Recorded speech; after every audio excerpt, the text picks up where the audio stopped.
CSL, what's going on? All the normal people, be quiet.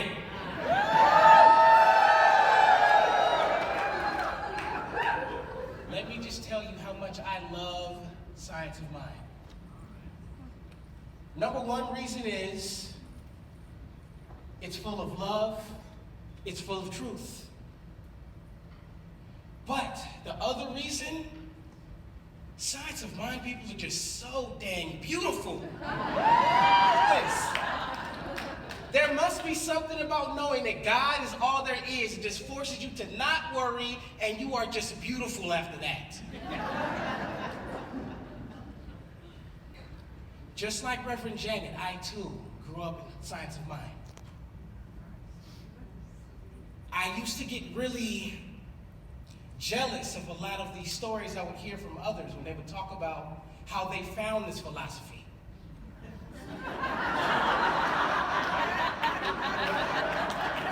It was always just some amazing journey, almost like a Lord of the Rings type of thing where they found it. Here it is.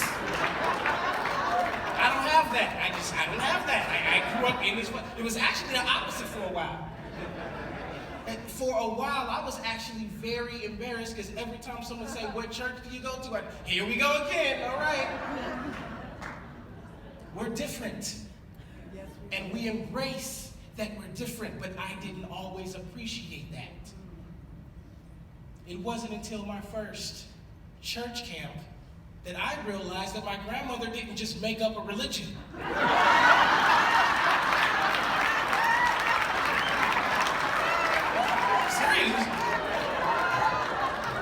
How come when I go to Dante's house, nobody treats Grandma?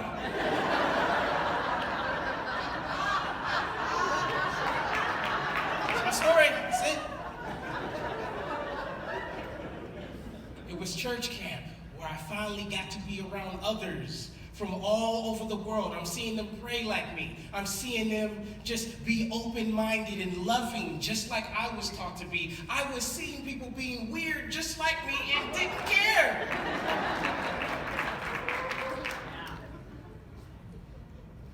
Try not to look too much at the clock. I'm like, did word get around? Because they made sure, like, hey, don't go over 15 minutes. Like, you must know what family I'm from, huh? We can talk. In the 90s, Nintendo came out with a cartridge called the Game Genie. And what the Game Genie was any Nintendo game you had, you automatically had the cheat code to that game. Unlimited power, unlimited lives, just whatever you wanted, unlimited armor. And there were a lot of games I didn't see get beat until Game Genie came around. I finally got to see Mario save the princess because of the Game Genie. Many times in my life, this philosophy I have taken for granted. I've been told you can literally have whatever you ask for. We are always using the Science of Mind, whether we are conscious of it or not. Yes. I realized that after an incident in my 20s. A friend of mine and I were looking at the beautiful view of the bay from Skyline Boulevard in Oakland. Just enjoying the view. And then those red and blue lights that we're all just so happy to see came behind us. Well, I'm not worried because I'm not driving. Well, he asked for the license and registrations, and I'm realizing she's looking, and I realized the way she's looking doesn't really look like she's looking. And I just finally say, "Do you have your license?" She goes, "No, shut up." Well, that's a problem, see, because normally I would say, "Okay, well, officer, I'll just drive," but at the time, I had a warrant.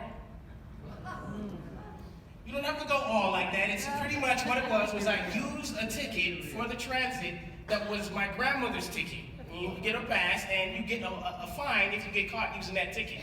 And I didn't pay the fine because I was only 16. The warrant lasted until I was 22, and pretty much that's what the warrant came from. It was really cool for me, though, because I was telling people, yeah, I'm wanted. So anyway, the officer is finally smiling. He knows he has what he wants. His mouth is watering. He's so happy. And I did the only thing I knew how to do in that moment. I started to treat. Now, before we clap, let me get you to understand this was no ordinary treatment, okay? I was afraid of going to jail. I grew up in science of mind, you know, like I'm freaked out right now, right? So I'm treating, I'm talking about I'm crying, there's snot coming out my nose, I mean dogs and cats are falling out the sky, the base split open in the middle just like the Red Sea. I am treating the treatment of my life right now. I was hoarse when I was done.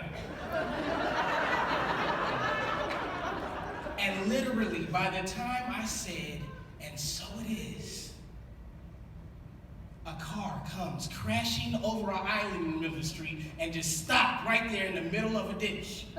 He was fine, but he did crash in there.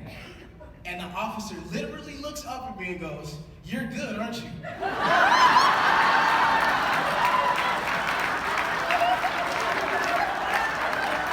I want to tell you I was humble about it. You saw that, right? You saw that? You know you saw that, right? You saw that, didn't you? Science of mind is the cheat code to life.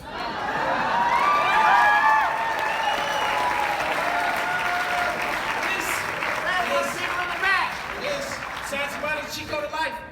I have passed tests that I didn't study for because of science of mind. I have gotten jobs that I was not qualified on paper for because of science of mind. This is it.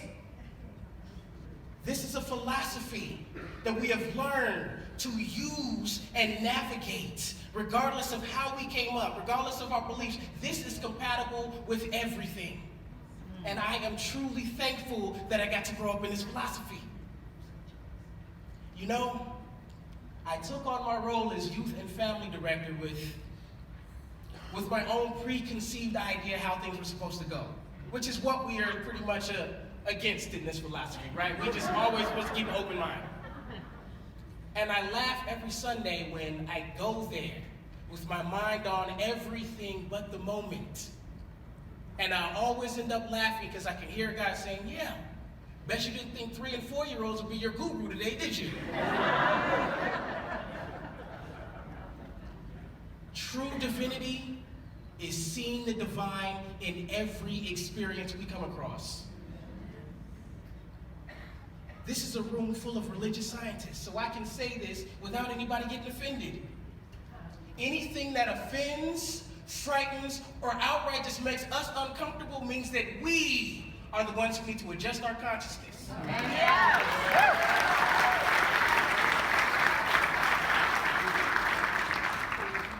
Now, before you clap, just understand that everything we come across is an opportunity for growth.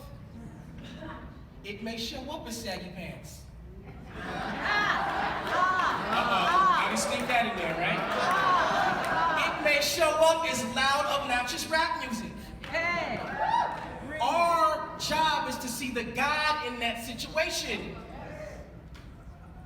I was taking my son to a birthday party recently.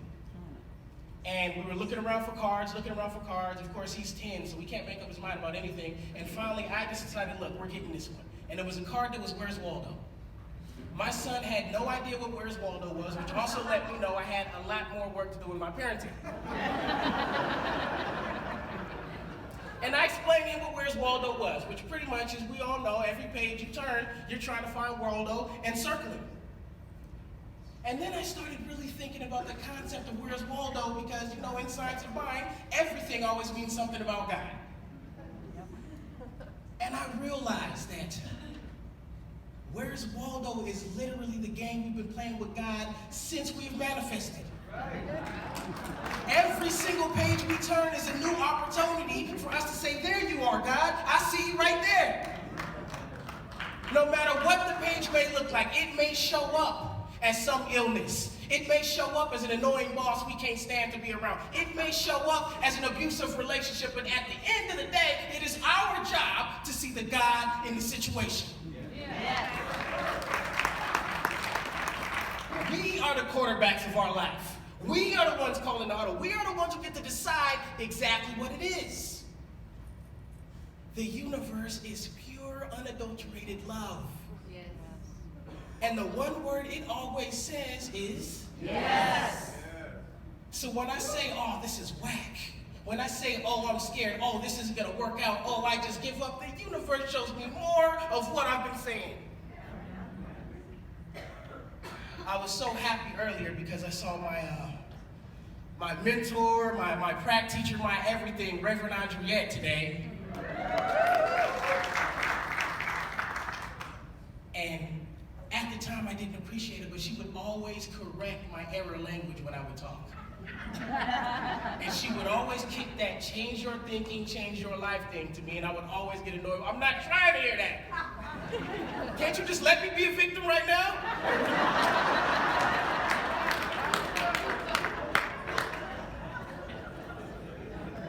Our youth have a voice that they are begging to be heard right now. Before we judge hip-hop, let's remember that hip-hop was the voice of a people who were not being heard.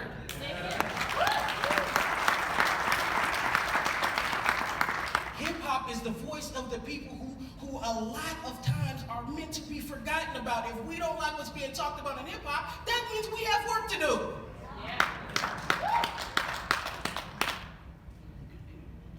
Let's start listening to our youth. Let's start tightening the bond between our youth and our elders. I'm not going to say bridge the gap for two reasons. Number one, that's affirming that there is a gap between our elders and our youth. I'm not affirming that. That's number one reason.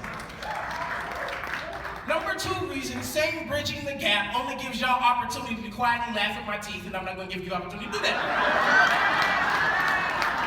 Not doing it. I know better. Nope.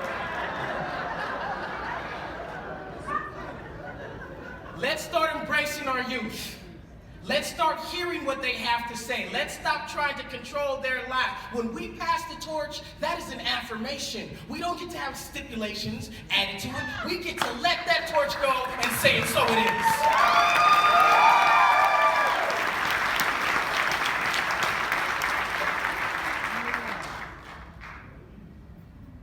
I am so honored to be here today. I'm fighting back tears just to share something with you. My grandmother, Reverend Eloise, and my uncle, Reverend Mawata, have both been on the stage. I am now the third generation to be on the stage today.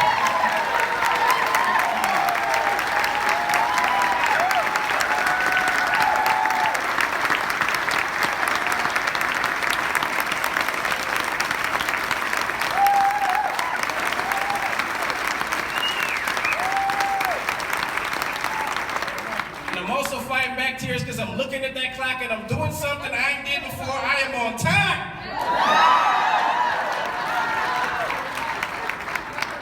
Before I go, I just want to remind myself, anything I ever say up here is really just because I'm talking to myself. Y'all are just here so I don't have to feel crazy about it. I remember a time when I was in prac class. I'm 16. I was that kid who wasn't really going to the parties. I was always going to practitioner classes, and I went to about 1 million foundation classes.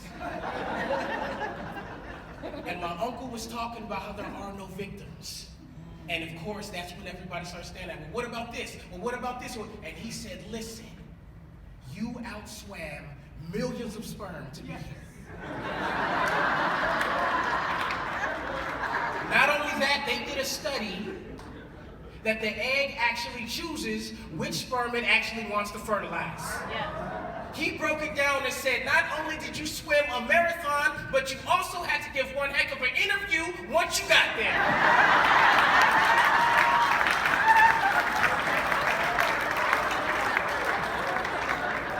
We all say our affirmations.